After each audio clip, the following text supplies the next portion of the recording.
notoriety and admiration from some while representing 4 men accused of killing Bafana Bafana star goalkeeper Senzo Meiwa.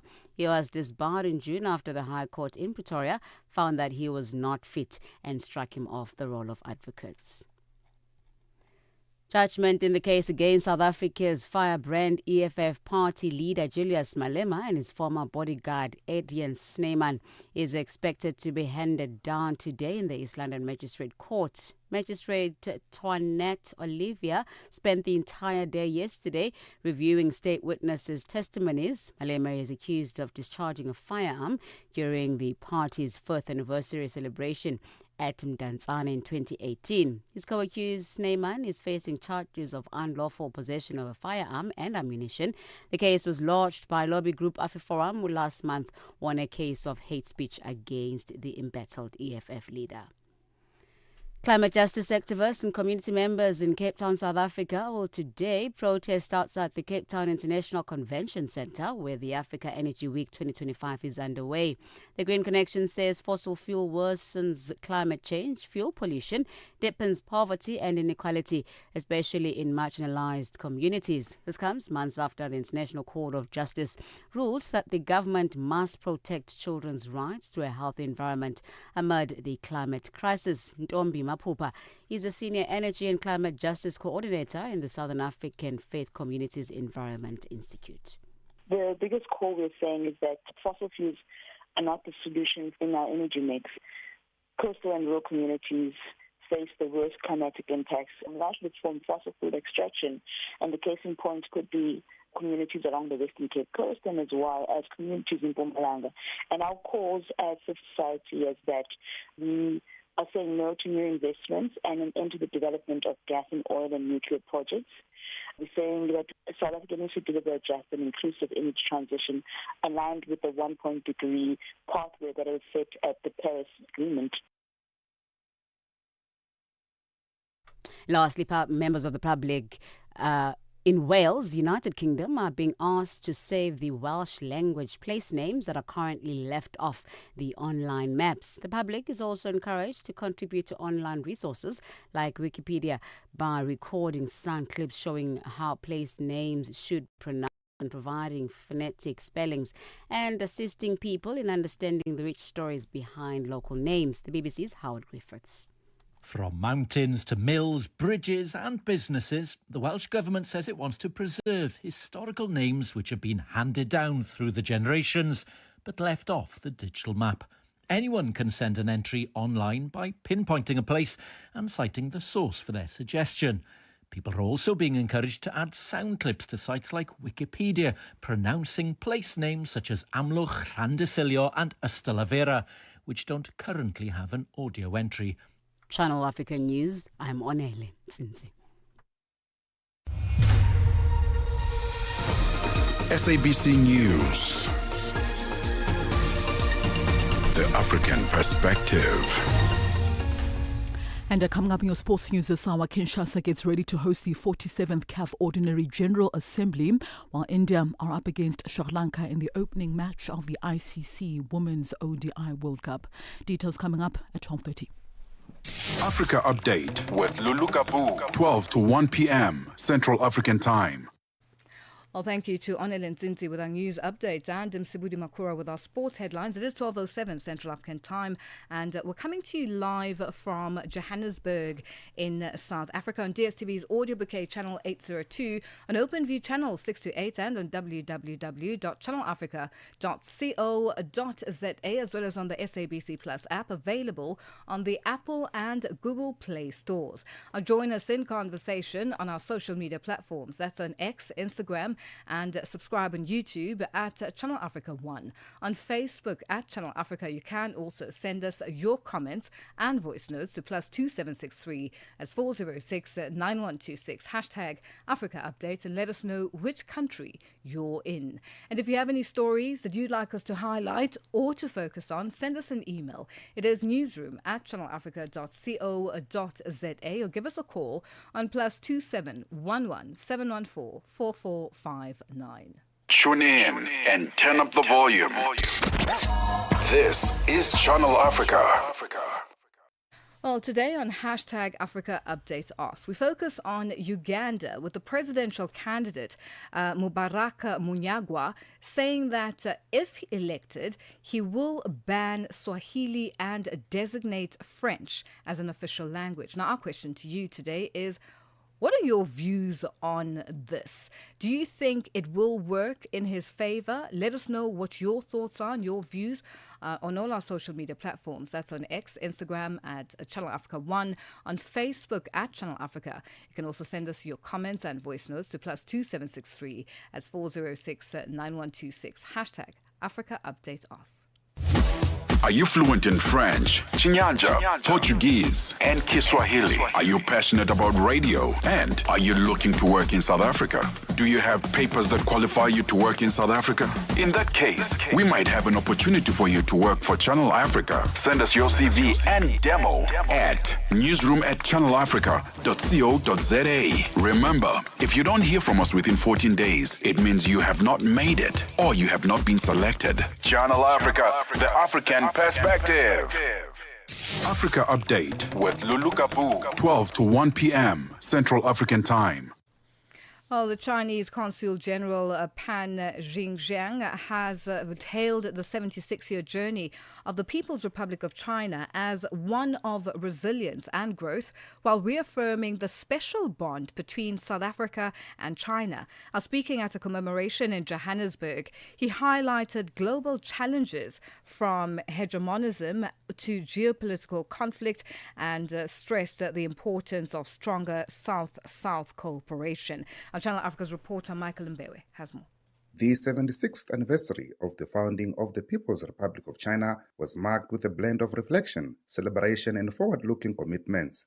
Speaking to the audience in Johannesburg, Chinese Consul General Pan Xingjiang used the occasion to highlight China's journey of transformation from a nation finding its footing in 1949 to becoming prosperous and now emerging as a global power of influence. His message underscored not only China's resilience under the leadership of the Communist Party, but also its enduring ties with partners across the global south, particularly South Africa. The past 76 years have witnessed a journey of tenacious and persistent endeavors of Chinese people, led by the Communist Party of China, as well as the historic lives of the Chinese nation, from finding their feet to becoming prosperous, and then to constantly getting stronger.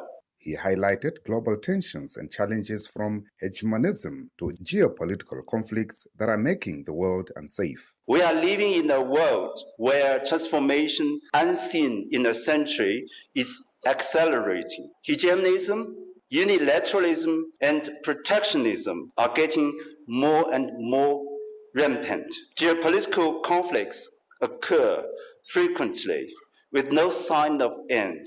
Humanity is facing challenges like never before, and the future of all countries are closely intertwined.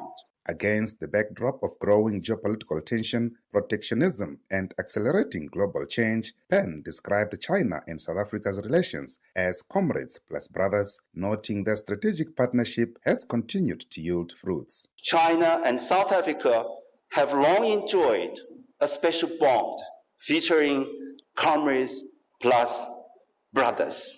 We are both important members of the global South. Under the leadership of the two heads of state, the all-round strategic cooperative partnership in the new era between China and South Africa has continuously borne new fruits.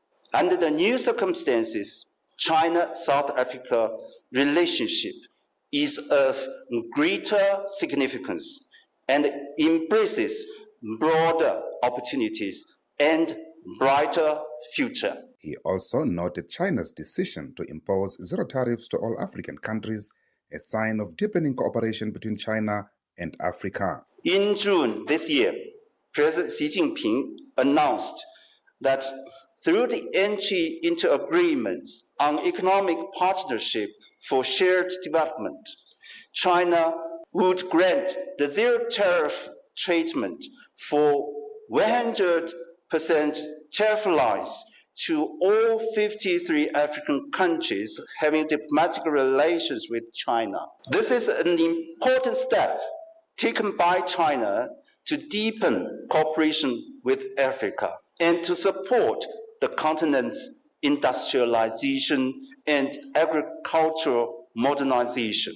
Gauteng Province MEC for Education, Sports and Culture, Matume Chilwane, appreciated China's initiative of zero tariffs to African countries. We particularly welcome President Xi's groundbreaking announcement on zero tariffs for all African countries. This initiative represents a quantum leap in China-Africa economic relations and demonstrates genuine commitment to supporting Africa's industrialization and agricultural modernization. MEC for Education, Sports, Arts and Culture for the Free State Province, Ntombizanele Sifuba, hailed South Africa and China's relations that aligns with broader global strategy. The relationship between South Africa and China is a strong one, reinforced by our shared participation in platforms such as BRICS, the Forum on China-Africa Cooperation, the G20, to mention but some. These continental and international ties are complemented by a growing network of sister province relations with China, which aligns with South Africa's broader global strategy. She quoted China's President Xi Jinping words he uttered in 2018 about China and Africa. As President Xi said at the 2018 FOCAC summit, China and Africa have always been a community with a shared future. Together, we want to pursue win-win cooperation and common development. These agreements show how that vision is being realized. Michael Mbewe, Channel Africa News, Johannesburg. Get Channel Africa on DSTV Audio Bouquet. Channel 802. Africa Update with Lulu Gaboo, 12 to 1 p.m. Central African Time. It is 15 after 12 Central African Time, and we're coming to you live from Johannesburg in South Africa. Madagascar's President Andry Rajoelina has dissolved the government after more than 20 protesters were killed in clashes with security forces. Now, youth protests have continued since last Thursday in the capital, Antananarivo, against chronic cuts in power and water supply. Government security forces of the Indian Ocean island responded with tear gas and, in some cases, live rounds. The Office of the United Nations High Commissioner for Human Rights said on Monday that at least 22 people had been killed, with more than 100 injured. And for more on this, we are joined on the line by a senior research fellow at the Pan-African Thought Conversation, Dr. Norman Maudzi. Dr. Maudzi, good afternoon, and thank you for joining us on Africa Update. No, thank you very much, and also thank you to the listeners. Now, what do you make of President Rajoelina's dissolution of Parliament? Yeah, I think it came as a response to challenges that have been happening in the country, on the basis that the youth have been not happy or not satisfied by the service that they are getting. And as a result, they have to go to the street and cause some kind of riots and so forth. And then that forced the government to then respond in terms of what the president has done. But I think there should have been a number of issues that should have been done in terms of addressing this issue, because the first point of issue is to engage the public and to understand the needs of the public and be able to formulate a better strategy to resolve such problems. Because this solution of government may not be necessarily the right solution to the problem. What needs to be done is to listen to the needs and the challenges that the public is facing and be able to ensure that you address them adequately by responding in terms of such needs, in terms of provision of the needs or requirements that the public has. So I think government may have overreacted, but the most thing is to listen to the voices of the people and respond to the voice of the people. Now, Madagascar has a long history of political unrest, including mass demonstrations. If we go back to 2009, that ousted former President Marc Ravalomanana and brought Rajoelina into power. Are young voters forced to be reckoned with as they lead these protests?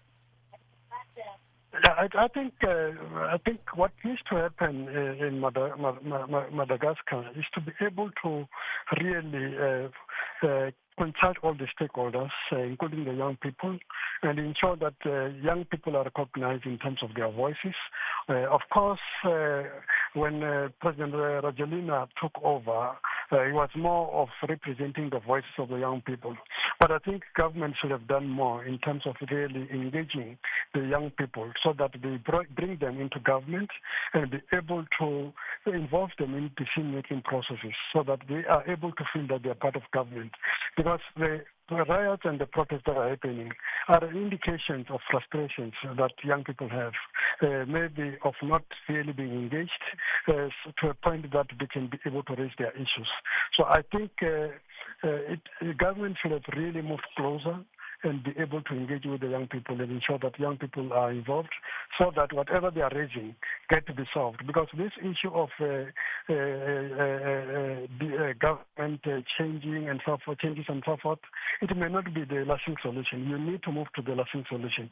And the lasting solution is a dialogue wherein you involve all the stakeholders within the country. And I think Madagascar must be able to move to that point of really involving everyone in their democratic process to avoid future issues like the ones that are happening currently. Now, do you see voters demanding that the president steps down as a result of this serious lack of service delivery? I think service delivery could be one part.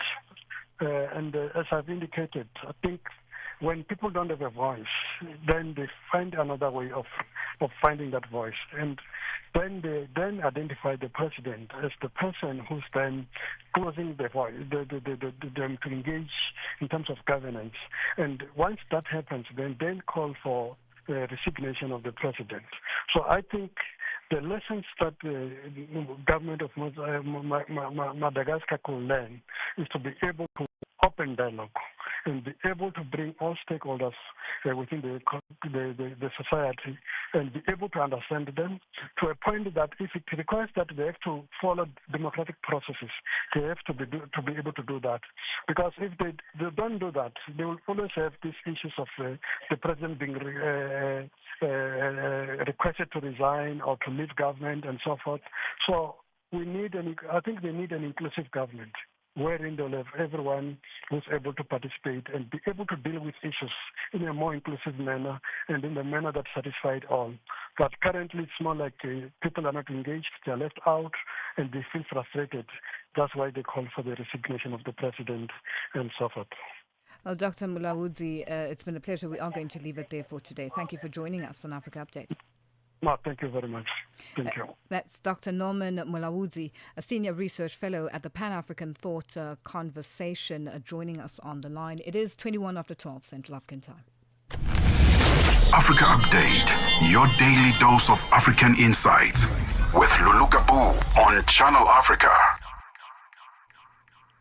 It is, well, we go to Uganda now, where the President, Yoweri Museveni, has officially launched the National Resistance Movement's 2026-2031 manifesto at a grand ceremony at the Spike Resort Convention Center in Munyonyo. As party chairman and presidential flag bearer, Museveni set the tone for his re-election campaign under the theme Protecting the Gains. The manifesto highlights priorities such as strengthening Uganda's stability, expanding energy security through projects like nuclear power, and advancing patriotism federalism, Pan-Africanism and democracy. Meanwhile, Ugandan presidential candidate Mubarak Munyangwa says that if elected, he will ban Swahili and designate French as an official language. And to speak to us more about this, we are joined by international political analyst Dr. Charles Sinkala. Dr. Sinkala, good afternoon and thank you for joining us on Africa Update.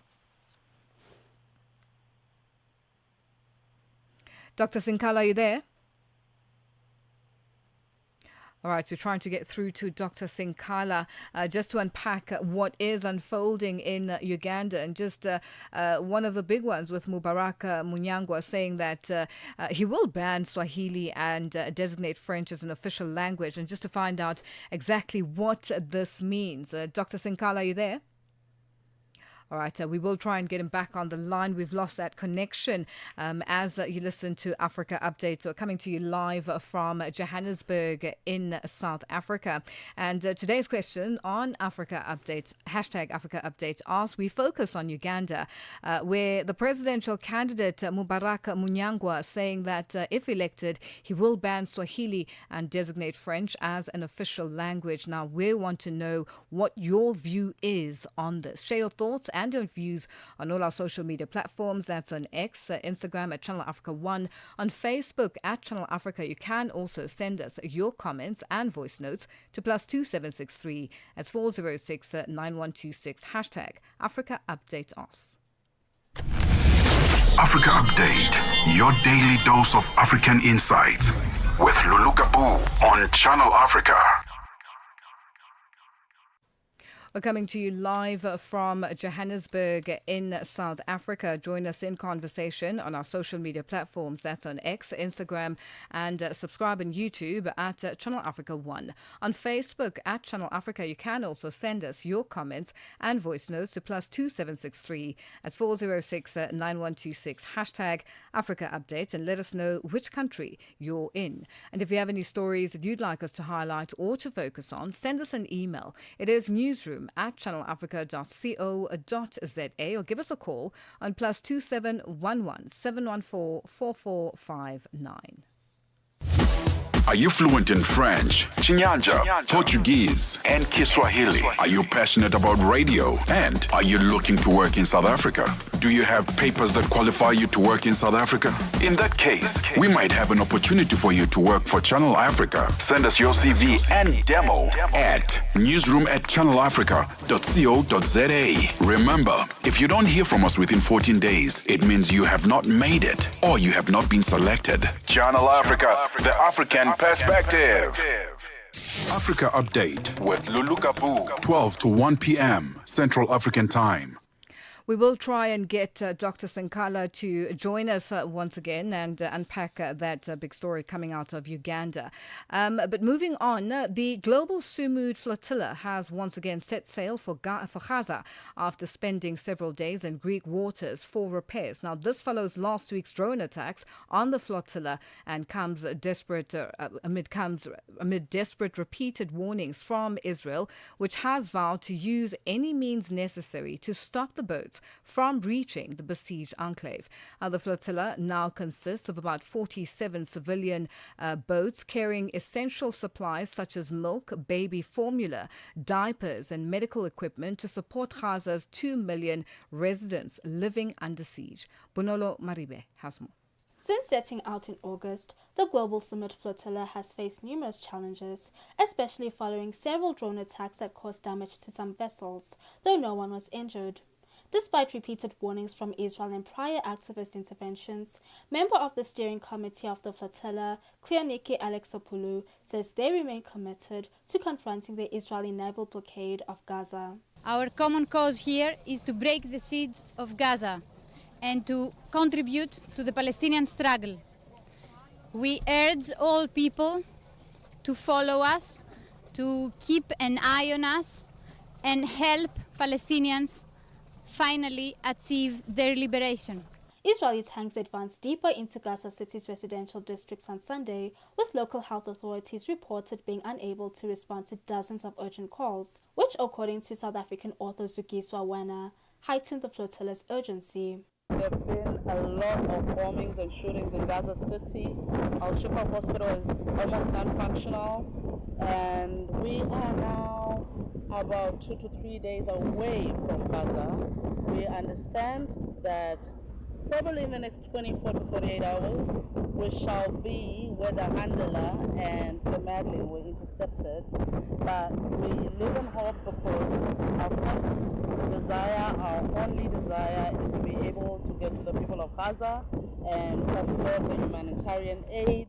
Although activists recognize the risks involved, co-founder of Gaza Sunbirds, Karim Ali, insists that this effort is crucial to making a free Palestine possible. What's become clear is that all of our movements in our own cities is not pushing the governments to the point where they're willing to take action.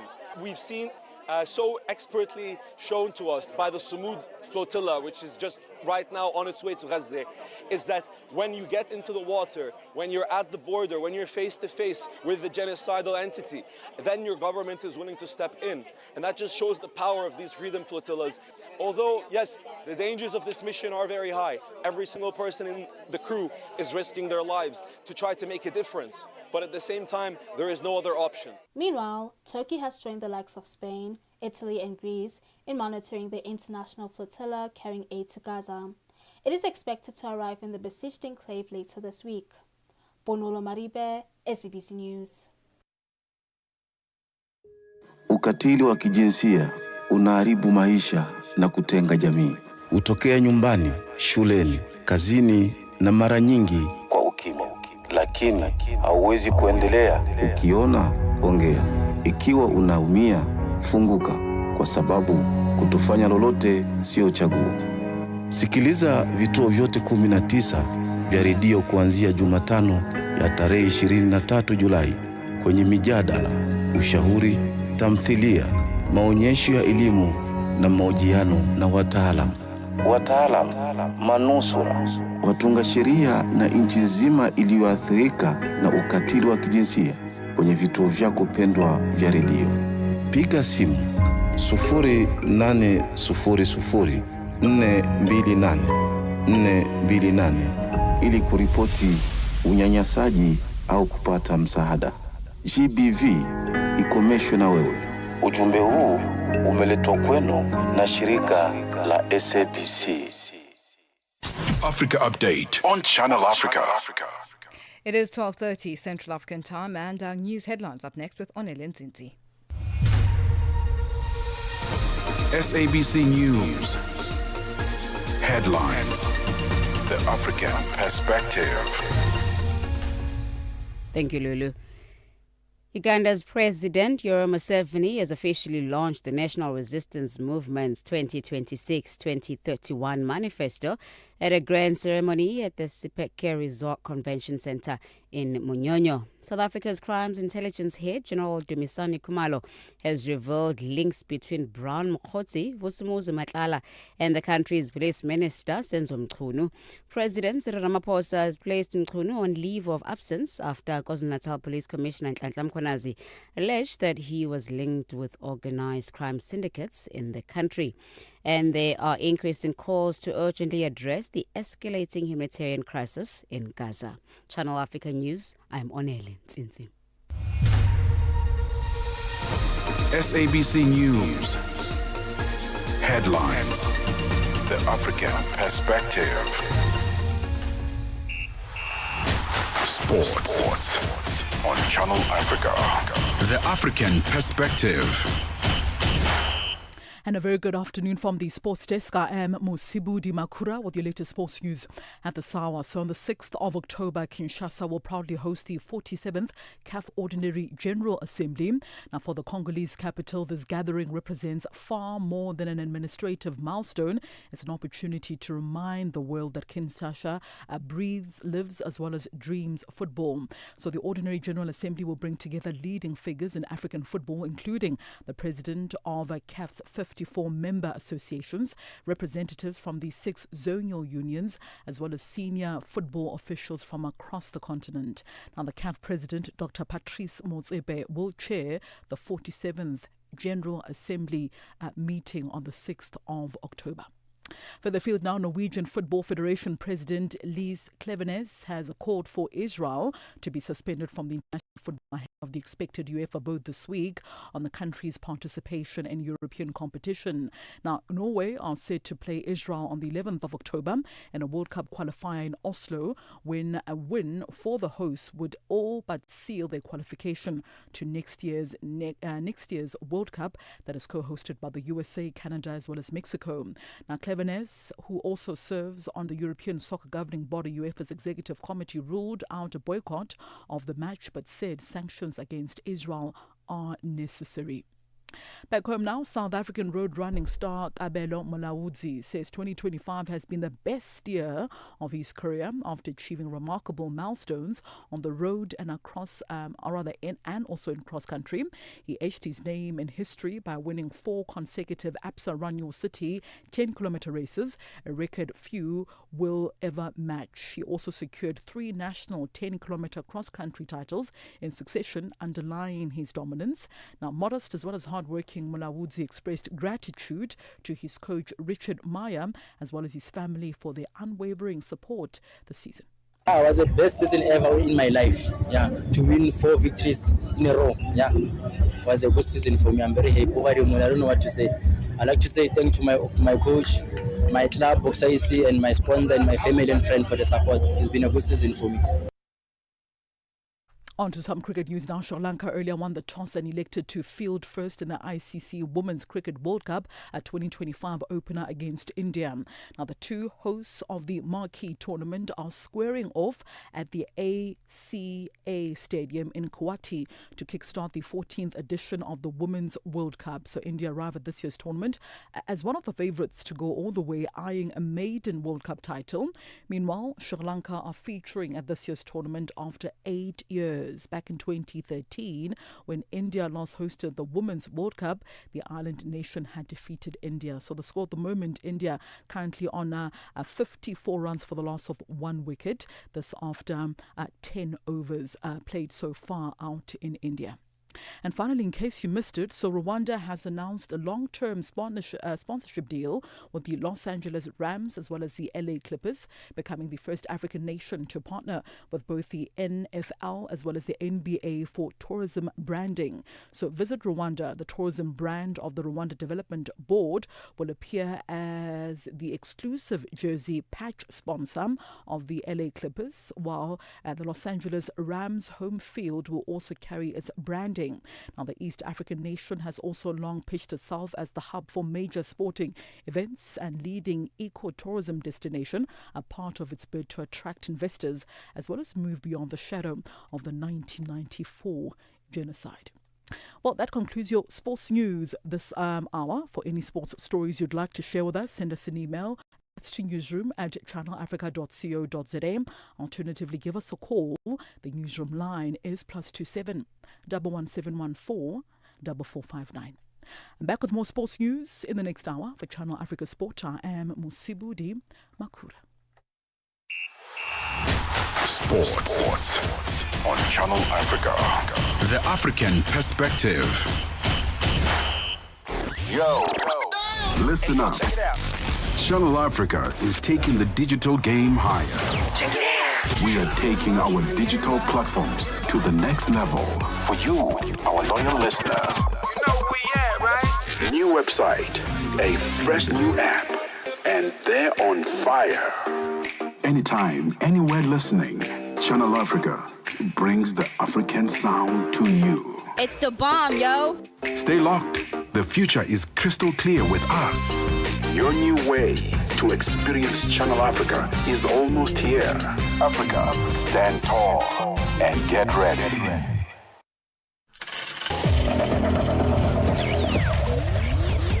Business news on Channel Africa. The African perspective. Thank you and good afternoon. With your business news, I am Chanduko Ligege. Botswana's Chamber of Commerce warns that the U.S. tariffs imposed on the country remain high enough to threaten sales and jobs. Although the levies were lowered in August to between 10 and 15% after diplomatic talks, it still finds itself trying to diversify its economy. Business Botswana CEO Norman Mulele says the trade dispute is a turning point, cautioning that blocked exports could cause employment while stressing that Botswana is already looking to new partners. On the tariffs that remain high, I'm sure you'll agree with me that the tariffs that were set in by the US government on the whole world, actually, because it was not only Botswana that was affected, came as a shock to everyone. However, we took it in our stride as a country and proceeded to negotiate, as has been advised by the American government itself, to say countries should come and negotiate on a one-on-one basis. Union officials in Nigeria say the offices of the country's oil regulator have been rocked by a nationwide strike launched by the National Oil Workers Union after Dangote refinery dismissed more than 800 of its members. The strike began yesterday and has escalated tension with a legal and industrial standoff that could disrupt regional fuel supply and trade, particularly to countries relying on refined products from Nigeria. The Petroleum and Natural Gas Senior Staff Association of Nigeria says the workers at the privately owned Dangote oil refinery, Africa's largest, were fired last Thursday for unionizing. Dangote oil refinery officials said at the time the dismissals were part of a staff reorganization and accused those affected of acts of sabotage. Mali's industrial gold production fell 32% year-on-year to 26.2 tons by the end of August, weighed down by the months-long suspension of Barrick Mining's operation. Industrial output in Mali, one of Africa's top gold producers, was also 22.5% below the government's forecast of 33.8 tons for the same period. Mali's industrial gold output fell 23% in 2024, a drop that a mining ministry source at the time said could be due to the government's dispute with international miners. Scores of environmental activists, community leaders and citizens from Cape Town, South Africa will today protest against the expansion of fossil fuel use outside the Africa Energy Week conference. The conference, which is Africa's biggest gathering of energy policymakers, companies and investors, is being held in Cape Town for the duration of this week. The protest is aimed at highlighting what they call the negative effects of fossil fuels to communities. And one of the world's biggest video game publishers, Electronic Arts, is being taken into private ownership in a record-breaking leveraged buyout. A Saudi-backed $55 billion purchase values the California-based firm at a 25% premium to its closing New York share price on Friday. The BBC's Chris Valence has the details. I think this deal marks yet another foray by Saudi Arabia into the world of gaming. They've been investing in other game companies. They've been exploring the world of esports, competitive gaming, hosting major competitions there. This deal brings together Saudi Arabia's Public Investment Fund, Jared Kushner's affinity partners. Jared Kushner is, of course, the son-in-law of President Trump and is, on many people's account, a record-breaking leveraged purchase. And the indicators, $1 in Nigeria is 1,000 naira 483, Botswana 13 pula 20, Kenya 128 shilling 365, Zambia 23 kwacha 70. BRICS countries, $1 in Brazil is at 5 real 33, Russia 82 rubles 83, India 88 rupees 70, China 71.12, South Africa 17 rand 27 cents. $1 is 74 pence to the British pound and 85 to the euro. Commodities, gold is at $3,818, platinum at $1,531 per ounce. The price of Brent crude oil $66.98 a barrel. That is all for now. For any business stories you'd like to share with us, please send us an email to newsroom@channelafrica.co.za, or you can call us on +27 11 714 4459. For Channel Africa Business, I am Chandruko Ligege.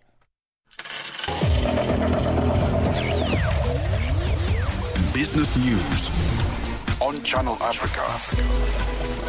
The African perspective. Your window to the continent and beyond. A Africa Update, only on Channel Africa. Channel Africa. The African perspective.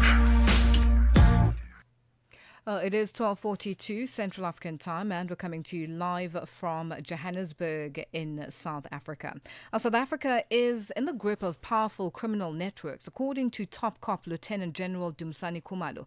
Testifying before the Madlanga Commission, Khumalo named the Big Five as the country's most influential cartels. The syndicates reportedly operate from Cape Town, as in the Western Cape province of the country, to the nation's borders and beyond. The syndicates are involved in drug smuggling, extortion and rigging lucrative government tenders worth billions. Khumalo says they've infiltrated politics with links to party structures and decision-making corridors. Independent crime analyst Dr. Chris de Kock unpacks the criteria for cartels and syndicates. A lot of what's made of what is a cartel, what's a syndicate. I would just like to refer to it as organized groups. But the criteria is actually that you have a structure and that it's a hierarchical structure and that it's under strict control of the boss, the guy or the person who controls this structure. And then also that there's a division of labor.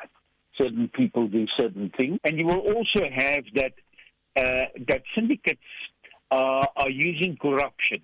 They infiltrate politicians. They infiltrate the state, and especially the law enforcement organizations, because otherwise they can't operate freely.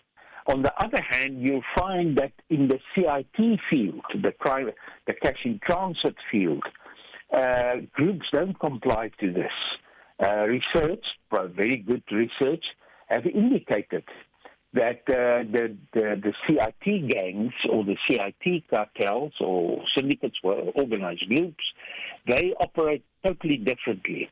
There you will find a person who will organize a strike, and he or she will pick people from different specialities, like drivers, people who can shoot properly, people who can use explosives, and they will create a group or constitute a group to then do the strike, and after that they will just go their separate ways. De Kock says intelligence-led policing is critical in combating organized crime in South Africa. The growth of organized crime can largely be contributed to the weakening of the intelligence community, structures, and that is very much linked to the politicization and fractionalism of those institutions. And then also because the organized criminals and the people who are participating in this seen that there was weakening of many other structures since 2012, around about there. I think like crime intelligence, the state security agency, crime intelligence in general, or intelligence in general, is extremely important to fight organized crime. You can't fight organized crime if you don't have the intelligence, if you don't know who's who and who's talking to who or who's participating with whom and how the structures look. And I mean, this is clear in the evidence of General Khumalo. That was independent crime analyst Dr. Chris de Kock. And to get an update on what is happening at the Madlanga Commission today, we are joined on the line by our reporter who is covering the story, Dimakazo Leshoro. Dimakazo, good afternoon, and thank you for joining us on Africa Update. Hi, Lulu. Thank you for having me. Now, take us through today's proceedings. So just before we break, I think if you recall yesterday, the General Khumalo made reference to WhatsApp text messages that they were found in Vusi Matlala's phone, who's now been arrested. Vusi Matlala, you recall, is now been named as one of a member of that Big Five cartel. So when he was arrested last year, his two phones were confiscated, and from those phones they retrieved text messages that link this one individual called Brown Mohoti, who is an ANC member and seems to be the facilitator of payments from Vusi Matlala to members of the ANC. So just before I came out, General Khumalo, who is the head of crime intelligence, and has been detailing how Mohoti was soliciting monies from Matlala. He was asking for monies for 8 members of the ANC to go to the January 8th statement. The January 8th statement of the ANC was held in the Western Cape on the 12th of January this year. So you see, he's asking Matlala to pay for flights. I mean, he paid a deposit of 37,000 rand, and he still sent him messages saying you have to pay the balance of 111,000 rand, which he eventually paid. And then he was also asking for money for entertainment, saying if you can just give us 15,000 for the weekend, it will do, so we can buy drinks. And you can see from the chats that Matlala at some point is like, you know what, I don't like how this works. I want a structured, proper arrangement. As we heard yesterday from the general, that this cartel works like a business. So everything they do is proper, and the people that are used to do whatever work, whether it's hijackings, whether it's drug work, whether it's cash, transit heist, they are properly employed with a monthly not payslips, but salaries, like you and I. So it's like a cooperation with different Yes. departments and an Yes. executive team, basically. Yes. Now, sorry, Dimakatso, just to come in there very quickly. The Brian Mohotse is the very same Brian who's been on a media drive or media campaign to sort of explain his relationship with Vusi Kat Matlala, as well as the minister, Senzo Mkhunu. Absolutely, he's the one that was named by Lieutenant General Nhlanhla Mkhwanazi in that media briefing in July, and he's been trying to make himself sound clean, innocent, but from what, and we have to say these are allegations, Lulu, they still have to be tested, okay? And these people will be afforded an opportunity to come before the commission and rebut these claims or offer their own evidence to disprove the claims, allegations that are being made here today. But you can see from the messages where he's promising Matlala to have him meet with the police's second highest ranking officer, General Shadrack Sibiya, who's been suspended, as well as the police minister. So this is the guy who is sharing sensitive information of the police with Matlala because he wanted him to fund these activities of his party. Now, Advocate Matthew Chaskelson, he's now appointed Chief Evidence Leader of the Madlanga Commission. He's replacing Advocate Terry Mudau, who unexpectedly stepped down just days into the role. What do you know about this change? Has there been any forthcoming information from the Commission itself? The Commission has been mum on this. They've said that they're not going to talk about HR issues. They've referred to this as an HR matter, and they've refused to comment. They've just basically said that it's not going to affect the work of the Commission. We know that Advocate Chaskelson has been involved and is a quite senior, experienced counsel, and we saw him leading a witness last week. So he is here today as well, just listening to the testimony. So we don't foresee any delays from the withdrawal of Advocate Mutau. Of course, he hasn't said why he's left, and they've just basically said this is an HR matter and we're not going to talk about that. Now, what's interesting now is there has been interviews all over with I think it's the previous. Prince Mukotedi, who used to be the NPA head in Gauteng, if I'm not mistaken, a couple of years ago. And he's been saying that Malisela Tefo, the advocate who was part of the advocates in the Senzo Mewa case, needs to be heard, and he needs to be his issues or his rantings, for lack of a better word, need to be taken into account. And now I see that Advocate Tefo is urging the Madlanga Commission to hear his evidence before it wraps up. Has the Commission hinted at all about this? You're referring to Advocate Lukodedi Mcheo, who led Zuma off the hook, remember, when he was facing the charges in 2009? Exactly. So there's been a lot of, even on social media, a lot of advocating for Advocate Tefo to be heard. As you recall, he at some point made claims about the former minister being involved in some sort of drug activity and whatnot. So, but as you know, Lulu, the Commission doesn't really release the names of the witnesses way in advance. I mean, even this one, we only heard about him on Friday, and I think it was a slip on the part of the chairperson who said that he, because usually we just get it like a day before who's going to be, giving testimony because of the security concerns. I might just add that the security around General Khumalo is such that I've never seen here since we started. I mean, we've had private police wearing private clothing inside the venue, like just surrounding him. So you can see the level of concern about the risks of threats around him. So they don't give out that information way ahead. So we wouldn't know at this point if he's going to come or not. And of course, Lulu, here, the Commission wants evidence and not just allegations. Or CSA. Do you know what I mean? Because they have to make findings, and they have to, in some instances, hopefully, refer some people to be prosecuted, and you can't prosecute people based on hearsay or untested allegations.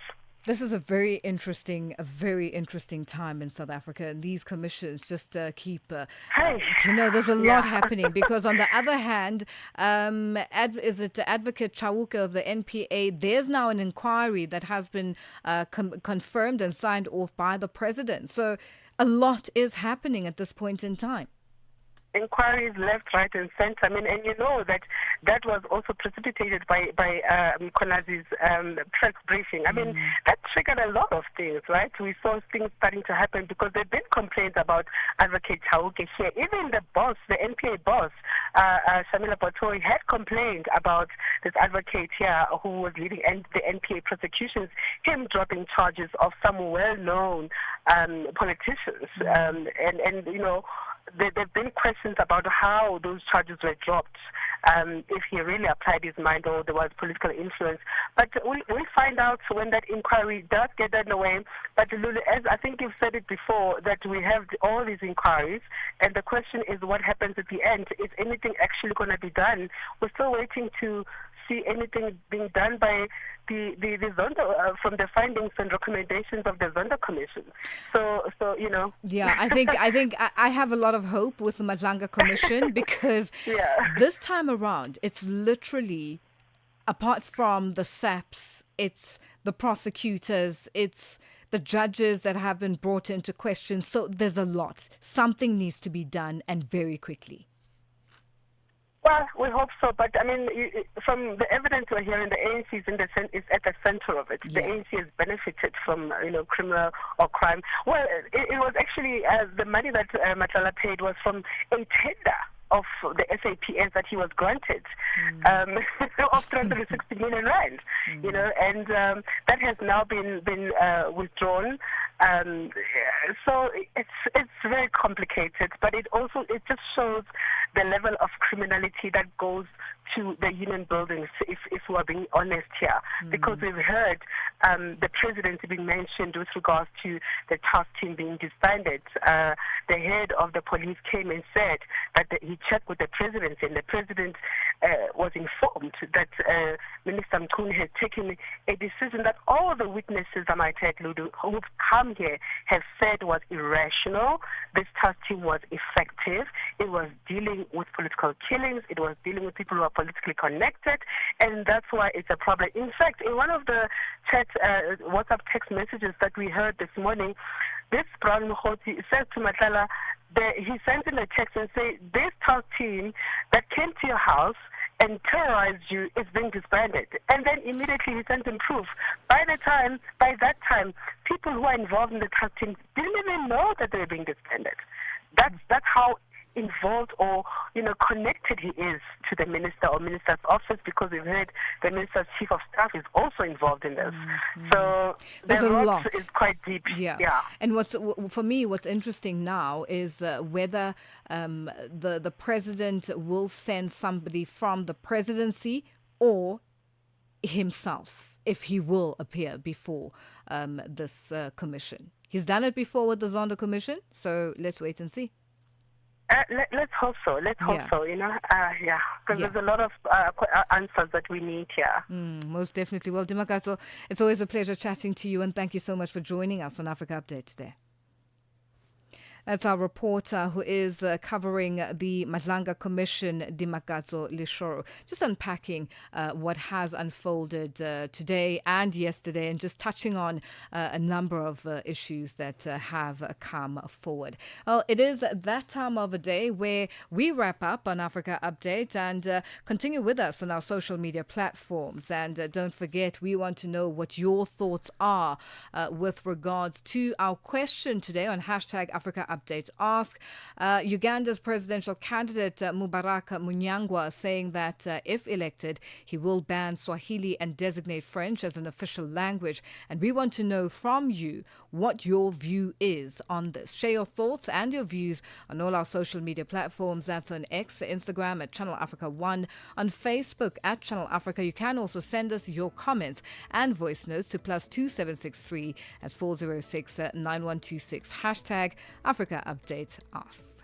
Well, it is a wrap, and the upside coming up at the top of the hour after the news with Onele Nzinzi. From us, goodbye, and we'll be back again tomorrow.